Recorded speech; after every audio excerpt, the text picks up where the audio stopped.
ሰላም ሰላም ውድ ቤተሰቦቼ እንዴት ናችሁ? ሰላማችሁ ይብዛልኛላችሁ ወይ? እኔ ያለው እግዚአብሔር ይመስገን። ከእንግዲህ አብርሃም በአዲስ ነገር መጥቷል። በቅርብ ጊዜ ጠብቁን ብለዋል። እኔ ግራ ይገባኝ። ትላንትና ስመጣ ጸጉሩ እንደዚህ አልነበረም። ሰሞኑን ግን ተሰርቶ ነበር። ትላንትና በተለቀቀ ቪዲዮ ግን የለም፣ እንደዚህ ጸጉሩ ኖርማል ነበር እና ይሄ ነገር የቆየ ነው ማለት ነው እና ደራረበብን እኮ አብርሃም ደራረበብን። እስኪ እንድንረዳ ቀስ እያልክ ተራ በተራ ያንዱን አወርተ ሳንጨርስ ያንዱ ይመጣል።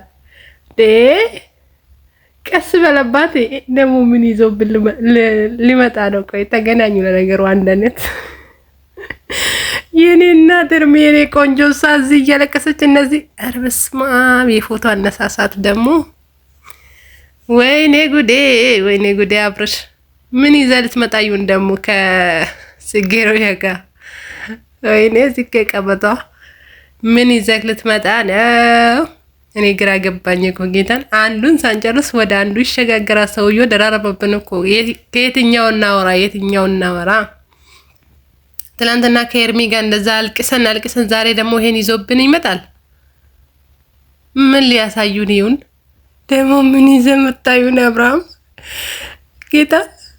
ወይኔ አምላኬ ቼራስ ሰማን።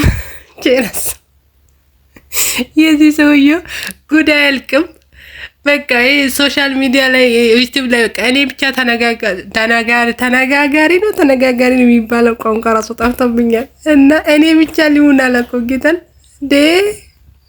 ሶሻል ሚዲያውን በአንድ እግር እኮ አቆማ በቃ እንዴ! ወይ አብርሽ ምን ይዛ ልትመጣብን ይሁን? ወይኔ አምላኬ እኔ ማወራው ሁሉ ጠፍቶብኛል ውዶቼ፣ ምን ልበል?